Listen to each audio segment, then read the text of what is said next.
नमस्कार, मैं हूं आशीष चित्रांशी और आप देख रहे हैं the news launcher. Hot topic with Hemant Atri. Control room ले आइए हेमंत जी को स्क्रीन पर फटाफट। स्वागत है हेमंत भाई आपका। 24 घंटे गुजर गए। 24 घंटे पहले दिल्ली में क्या हुआ था, मुझे लगता है कि आप लोगों को अभी याद होगा। ये इसलिए बोल रहा हूं, व्यंग या तंज मत समझिए। हम लोगों की, मैं उसमें अपने आप को भी शामिल करता हूं, हम लोगों की याददाश्त बहुत कमजोर है, भूल जाते हैं बहुत जल्दी। इसीलिए मैंने पहले कहा ना, फ्लैशबैक थोड़ा बता दो। राहुल गांधी, अखिलेश यादव यानी विपक्ष के सभी बड़े नेता, 300 सांसद संसद से ज्ञानेश कुमार के पास जा रहे थे, ज्ञानेश के दफ्तर यानी निर्वाचन सदन।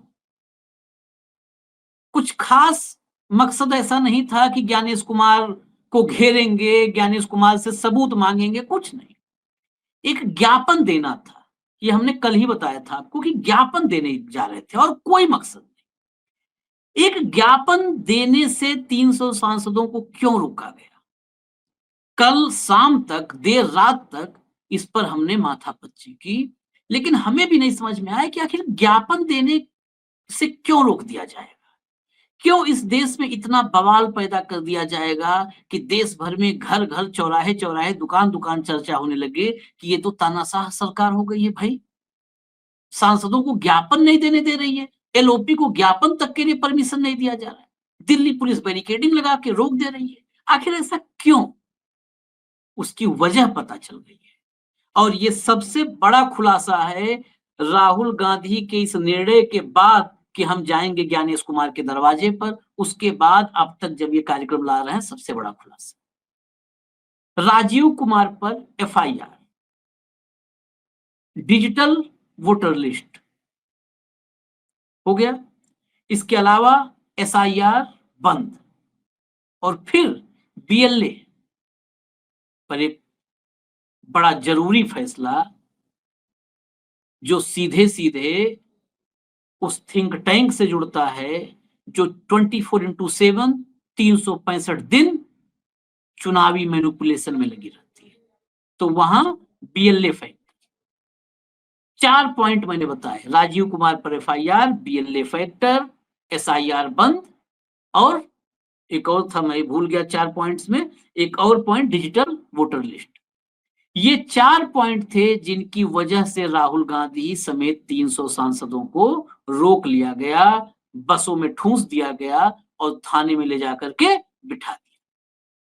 इस कहानी को पूरा खोलते हैं, जरा लाइए वो पोस्ट लाइए।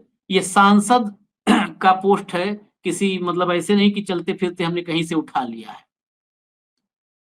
ये देखिए, पढ़ना शुरू करते हैं और मैं कहूंगा हेमंत भाई ही पढ़ दें, थोड़ा छोटा भी है, अंग्रेजी में है, तो उसका हिंदी में ट्रांसलेट करके हेमंत जी पढ़े। आशीष भाई नमस्कार, आपको सारे दर्शक साथियों को भी। आज सुबह सुबह आना पड़ा आपने को। देखिए, अंग्रेजी में ट्वीट आपके सामने है और मैं पढ़ता जाऊंगा हिंदी में ताकि रिपीटिशन ना हो, तो ज्यादा बेहतर रहेगा। अंग्रेजी सामने है जो दर्शक अंग्रेजी के साथी हैं, और हिंदी का मैं बताता जाता हूँ। डेरेक ओब्रायन जो फायर ब्रांड है, लेखक है, बड़े विद्वान आदमी है और तृणमूल जो कांग्रेस है उसके अग्रिम पंक्ति के हमलावर दस्ते में से एक है ममता बनर्जी के।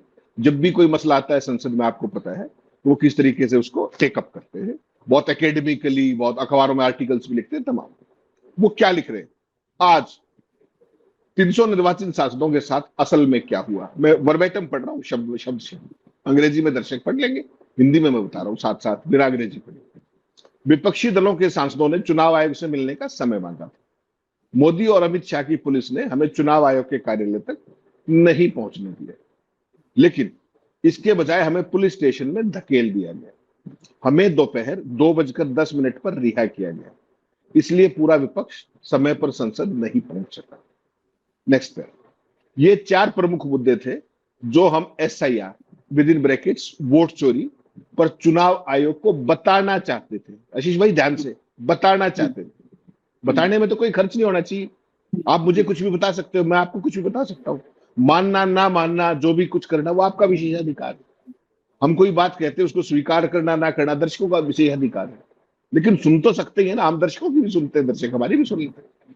तो सुनना और सुनाना तो एक सतत प्रक्रिया है। तो उन्होंने कहा कि चुनाव आयोग को बताना चाहते थे। नंबर एक, बताने का मतलब मांग भी और डिस्कशन भी। स्वाभाविक है, जब मिलोगे तो बात भी करो। पहला, पूर्व मुख्य चुनाव आयुक्त राजीव कुमार के खिलाफ मतदाता सूची में हेराफेरी के लिए एफआईआर दर्ज करे। एफआईआर दर्ज करे पूर्व मुख्य चुनाव आयुक्त शायर राजीव कुमार के खिलाफ, पहला।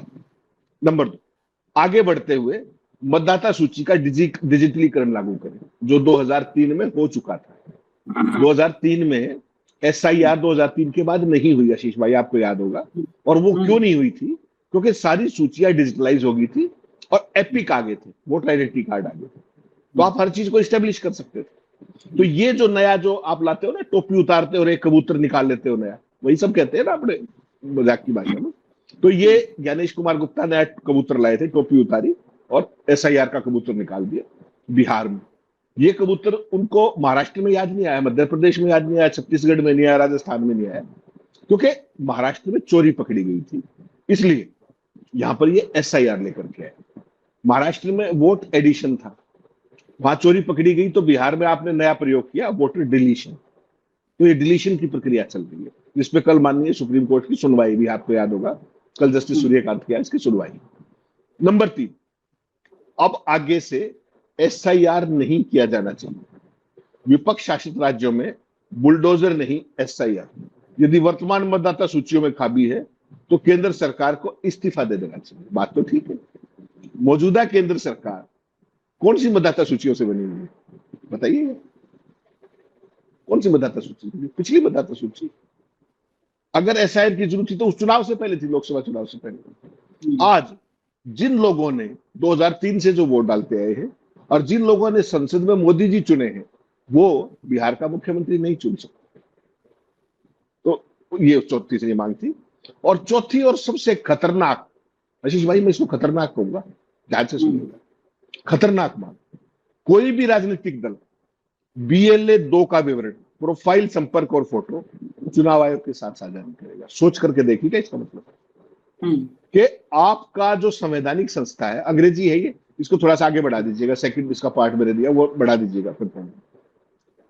वो क्या कह रहे हैं कि कोई भी राजनीतिक दल BLA 2 का विवरण, प्रोफाइल, संपर्क और फोटो चुनाव आयोग के साथ नहीं करेगा, क्योंकि वो तुरंत भाजपा तक पहुंच जाएंगे। आशीष भाई, इससे गंभीर आरोप, मैं सबको चुनौती देता हूं, इस पूरे इकोसिस्टम को, 78 साल में अगर किसी संवैधानिक संस्था पे लगा, बेहद बेहद गंभीर, 78 साल के अंदर यह आरोप किसी संवैधानिक संस्था पर नहीं लगा कि आप उनको बताएंगे और वो रूलिंग पार्टी तक पहुंच जाएंगे। इससे शर्मनाक, इससे चिंतनीय, और क्या कहूं, मेरे पास शब्द नहीं। ये सारी चीज, ये 4 चीजें डिस्कस होनी थी। इसीलिए सारे का सारे विपक्ष के सांसद जो अपने आरबीआई के सामने से, आपने देखा किस तरीके से उनको उठा करके बसों में भर के और पार्लियामेंट स्ट्रीट में ले गए।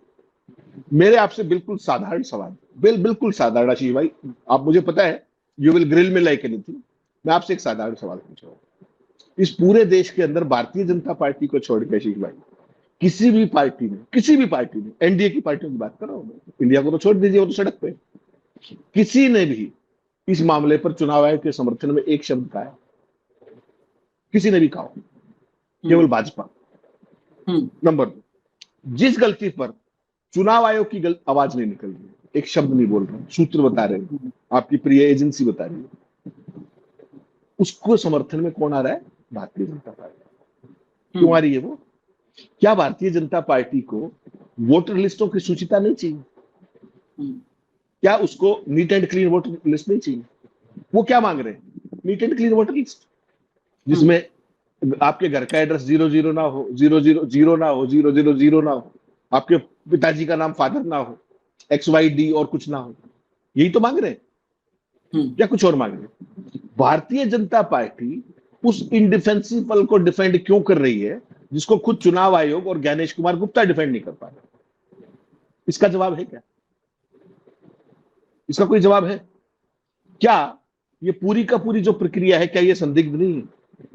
और केवल इस देश की इतनी पॉलिटिकल पार्टियों में, आशीष जी, केवल भारतीय जनता पार्टी का चुनाव आयोग के समर्थन में बोलना, क्या ये स्वीकारोक्ति नहीं है कि बीजेपी और चुनाव आयोग एक?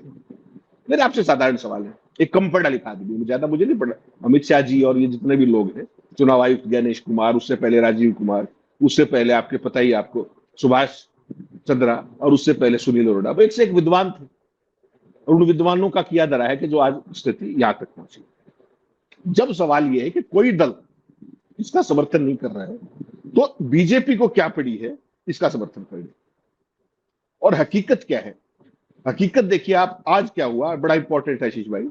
आज जो संसदीय कार्य मंत्री है, जिनके ऊपर संसद की कार्रवाई चलाने का जिम्मा है, माननीय किरण रिजिजू साहब, उन्होंने एक बाइट दिया, और मैं चाहूंगा कि कंट्रोल रूम एक बार उस बाइट को दिखा दे।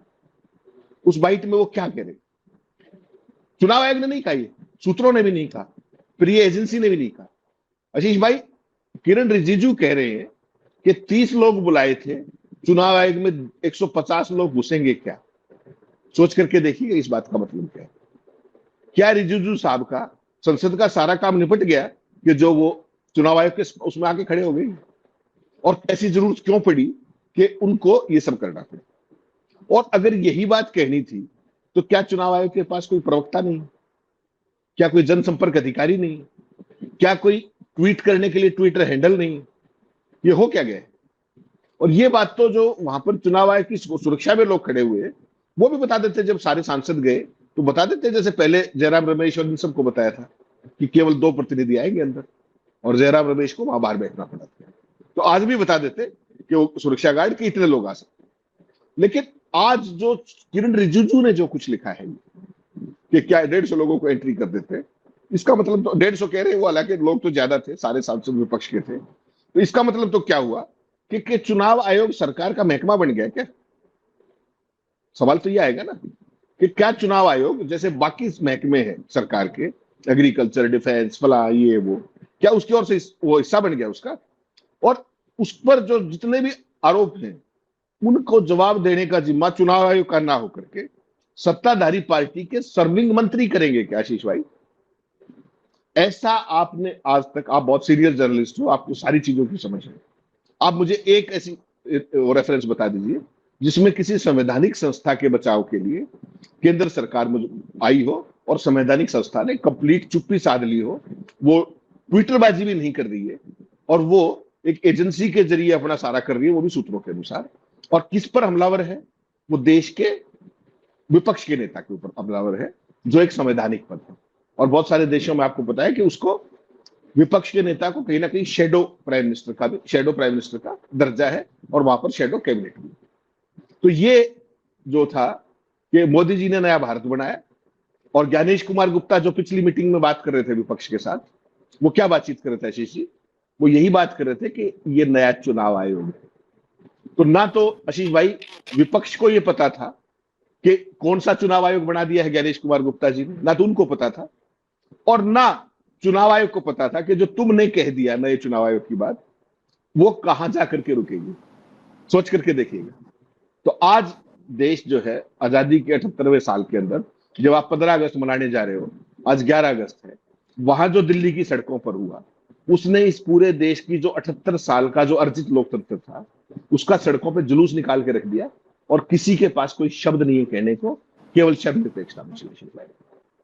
लेकिन हेमंत भाई, ये चलिए ठीक है, ये 4 पॉइंट्स ये हम मान लेते हैं, क्योंकि ये पॉइंट्स ऐसे थे जो असहज कर सकते थे, और ज्ञानेश कुमार को कम असहज करते, उनसे ज्यादा वो 56 इंच वाले साहब को असहज कर देते। ये चारों पॉइंट्स ऐसे थे।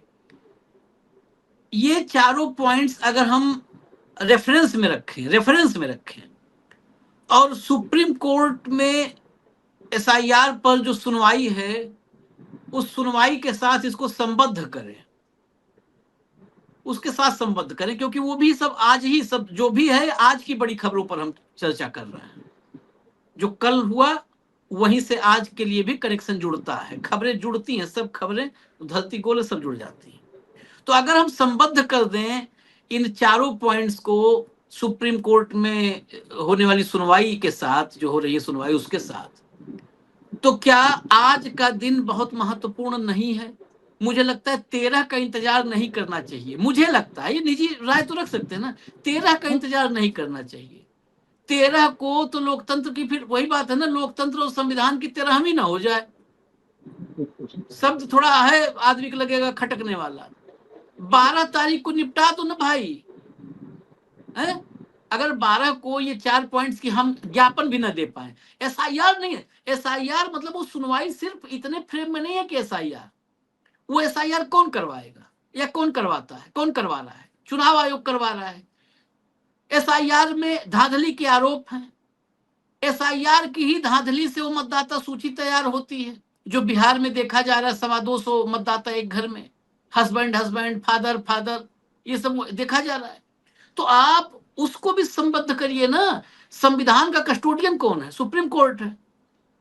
अगर इस देश के 300 सांसद इस देश के जो है मुख्य चुनाव आयुक्त से एक ज्ञापन देने के लिए मिल नहीं सकते हैं, तो क्या एसआईआर पर सुनवाई के दौरान ये चारों पॉइंट संबद्ध नहीं होने चाहिए, जुड़ने नहीं चाहिए? और जुड़ते हैं तो क्या होना चाहिए? आशीष भाई देखिए, आप पुराने आदमी है, सीनियर आदमी, हर चीज की गंभीरता को अंदर से समझते हैं। मैं तो एक लाइन में इसको निपटा दूं, इतने बड़े सवाल को। देखिए, आज का दिन निर्णायक है आशीष भाई। आज जब जस्टिस सूर्यकांत बैठेंगे बेंच पर, आज इस देश के लोकतंत्र की दशा और दिशा तय हो जाएगी। इधर में अगर वो एसआईआर को रोकते हैं तो एक दिशा है जो स्वस्थ है, जो आगे आने वाले दिन में लोकतंत्र की जो आपका जो इंद्रधनुष है वो आपको दिखता रहेगा।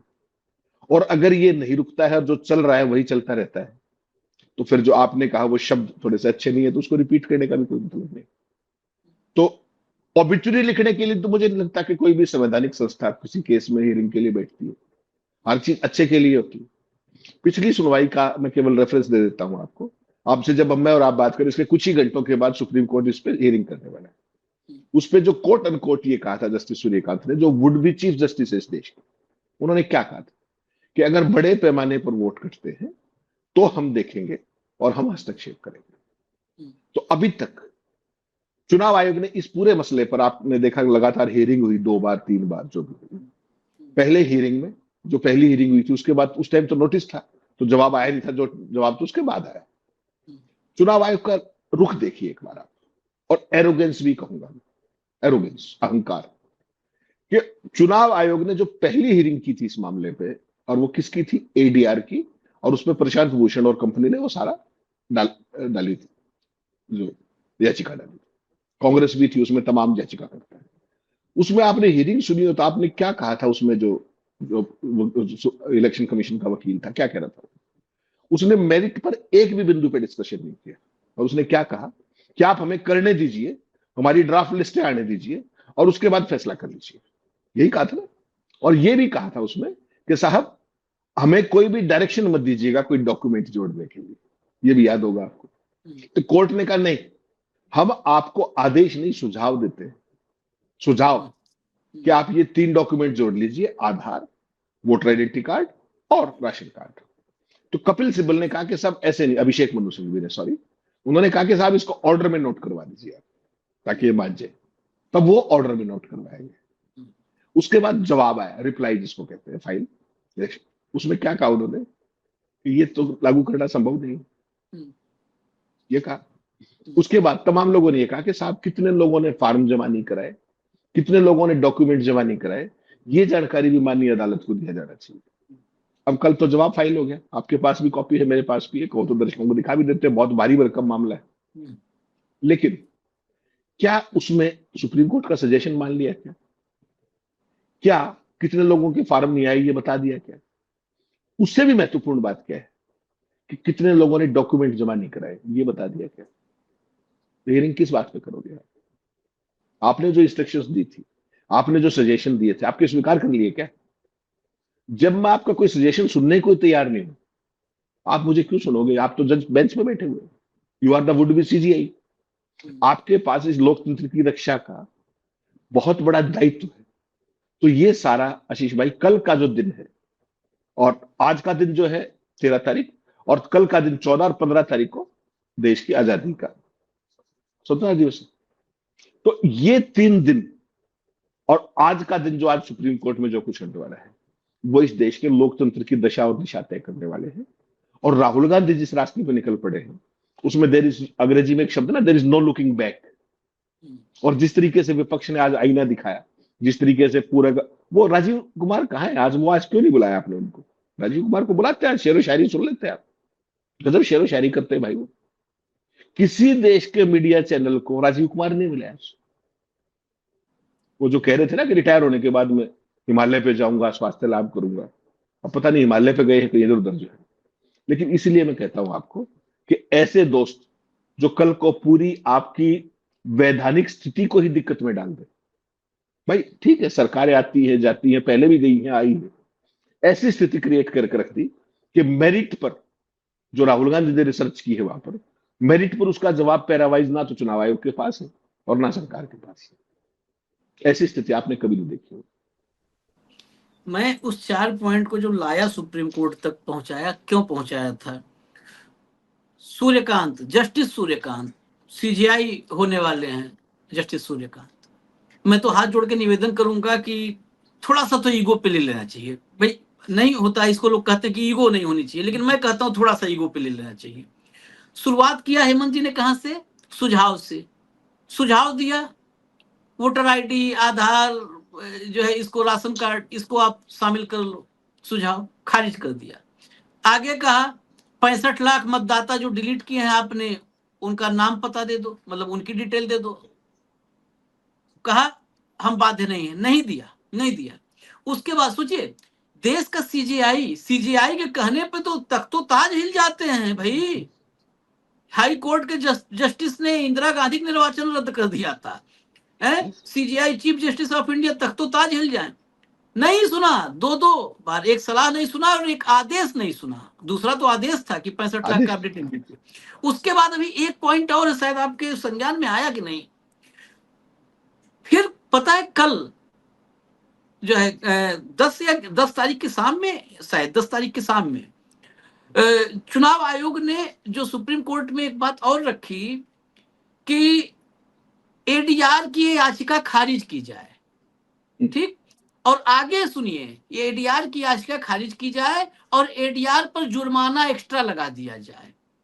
तो जस्टिस सूर्यकांत को ये हमारा तो अधिकार है नहीं, हम अपने भावी सीजीआई और वर्तमान में तो नंबर 2 पे ही हैं वो चीफ जस्टिस सूर्यकांत, उनसे निवेदन करते हैं हाथ जोड़ के, या तो ऐसे निरंकुश या एरोगेंट संवैधानिक संस्था पर आप शिकंजा कसिए, इसको आप राइट टाइम करिए, ट्रैक पे, जैसे कहते हैं ना, ये ट्रैक से पटरी से उतर रहा है, इसको पटरी पे लाइए। नहीं तो आप फिर ज्ञानेश कुमार को ही कह दीजिए कि आप ही अदालत बिठा करके फैसला दे दो। मतलब आपने कभी, मैं इसलिए कह रहा हूं हेमंत भाई, कभी ऐसा सुना कि किसी का केस हो, किसी भी संवैधानिक निकाय, किसी संस्था पर केस हो, उसको सुप्रीम कोर्ट सुझाव दे, नहीं माना, आदेश दे, नहीं माना, उसके बाद सुप्रीम कोर्ट से वो कहे, सुप्रीम कोर्ट से कहे हम तुम्हारी बात तो नहीं मानेंगे, लेकिन तुम ऐसा करो कि जिसने हम पर केस किया है ना, उसका केस रद्द करो, उस पर जुर्माना लगाओ। ये सलाह भी दे रहे हैं जस्टिस सूर्यकांत को, सुप्रीम कोर्ट को। ये स्थिति कभी देखी है क्या आपने? मैं फाइनल यही समझना चाहता हूं, कभी देखी क्या? नहीं आशीष भाई, जब आपको आपके पास में आया इंटरव्यू देने के लिए और मुझे ये पता हो कि आप मेरा सिलेक्शन कर ही दोगे, तो मेरा रुख और होगा। और जब मुझे पता है कि मेरे को, मैं आपके पास कुछ भी कर लूं, मेरा सिलेक्शन होना नहीं, मेरा काम होना नहीं, तो फिर भी मैं कुछ भी कर लूं। तो ये जो कर रहे हैं, ये वो दूसरे वाला काम कर रहे हैं। इनको पता है कि तुम्हारा कुछ बिगड़ना नहीं। अगर हाइपोथेटिकल सिचुएशन है, अगर जस्टिस सूर्यकांत की जगह में होता तो आप सोच सकते हैं क्या फैसला होता, केवल कल्पना ही कर सकते हैं आप। ये जो केस है, ये कंप्लीटली चुनाव आयोग की एरोगेंस नहीं है, ये जो उसका पूरा बिहेवियर है वो कंटेम्पचुअस बिहेवियर है, अवमाननापूर्ण व्यवहार है सुप्रीम कोर्ट के, स्ट्रेट अवे। इसमें कोई और शब्द नहीं है, माफ कीजिएगा, ये कंप्लीटली कंटेम्पचुअस बिहेवियर है कि आप सुप्रीम कोर्ट के जज के सामने एक तो आप मेरिट पे डिस्कशन नहीं कर रहे, प्योर लफाजी कर रहे, चीजों को मिसअप्रोप्रिएट कर रहे, you are trying to defend the indefensible, and still you are out against a person who is contesting for the democracy of this country, the very basic structure of this country. ये कैसे भूल जाते हैं लोग? और ये साहस, आप इसको साहस कहेंगे, मैं इसको दुस्साहस कहूंगा, कि सुप्रीम कोर्ट के सामने इस तरह की बात करने का, सुप्रीम कोर्ट को इलेक्शन कमीशन का वकील बताएगा कि ये कानून है, हम बाउंड नहीं है। जब सुप्रीम कोर्ट ये आदेश कर रहा था उस दिन, दोनों आदेशों की बात करूंगा। पहले आदेश में क्या कहा, आदेश कहिए, सुझाव कहिए, जो भी कहिए, पहला तो सुझाव ही था कि आप ये 3 चीज शामिल कर लीजिए, 3 चीज शामिल कर लीजिए, आधार, एपिक और ये। तब क्यों नहीं मना किया कि हम नहीं करेंगे? नहीं किया, क्योंकि देवर बाइंग टाइम, लटका रहे थे मामले को। अगली है, क्योंकि मैंने तो ये सारी चीजें झेली है ना भाई, मैं भी एक पद पे रहा हूं, तो जितने वकील आते हैं वहां पर वो सारे तारीख मांगने आते हैं, और वहां पे एक ही लाइन होती थी मेरी अदालत में कि फैसले के लिए बैठा हूं, तारीख के लिए नहीं। अगर तारीख लेनी है तो कहीं और चले जाओ। दूसरी तारीख पे आपने, जिसका आपने जिक्र किया, कि कहा कि साहब ये चीजें तुम इनको दे दो, एडीआर को दे दो, जिनकी वोट कटनी हो। ये तो आदेश है, उस टाइम कहते कि हम नहीं देंगे। फिर आपने टाइम बाय किया, टाइम खराब करना भी कहते हैं इसको, और वहां पर जवाब दावे में कह दिया कि हम नहीं दे सकते, हमारे ऊपर कोई कानूनी बाध्यता नहीं। तो ये कानून परसों बना है क्या? ये तो पहले भी होगा। So why you are criminally wasting time of the honourable Supreme Court justice Suryakant? जुर्माना तो आपके ऊपर होना चाहिए, स्ट्रिक्चर्स तो आपके ऊपर होने चाहिए। ये है आशीष भाई सारा। मेरा तो केवल एक ही सवाल है, कम पढ़ा लिखा आदमी, कि ये दुस्साहस कहां से लाता है चुनाव आयोग? तर्क को कुतर्क में, और कुतर्क के बाद फिर ऊंची आवाज में, और offence is the best defence. That is what their strategy is. There is no merit whatsoever in the case, no merit. मेरा आपसे एक बिल्कुल साधारण सवाल, मैं लेमैन की भाषा में इसको अपनी कंक्लूड करूंगा। 65 लाख वोट चुनाव आयोग काट रहा है, क्यों? क्योंकि वो अवैध वोट है। उन 65 लाख वोटों से बने हुए मोदी जी की सरकार वैध कैसे है? इस सवाल का जवाब दर्शक बता देंगे। बिल्कुल, ये सवाल तो सीधा है, इसीलिए तो हम बात कर रहे हैं कि ये सरकार अवैध है। जितनी सरकारें बनी हैं इन मतदाता सूचियों से, वो सारी सरकारें अवैध हैं। और उन अवैध सरकारों के बीच सुप्रीम कोर्ट में ये सुनवाई 12 और 13 तारीख, ये इस देश की सर्वोच्च अदालत के साख का सवाल है। ये मान लीजिए, साख का सवाल। आशीष भाई, इस देश में लोकतंत्र रहेगा या नहीं, ये उसका सवाल है। हाँ, साथ छोड़ दीजिए।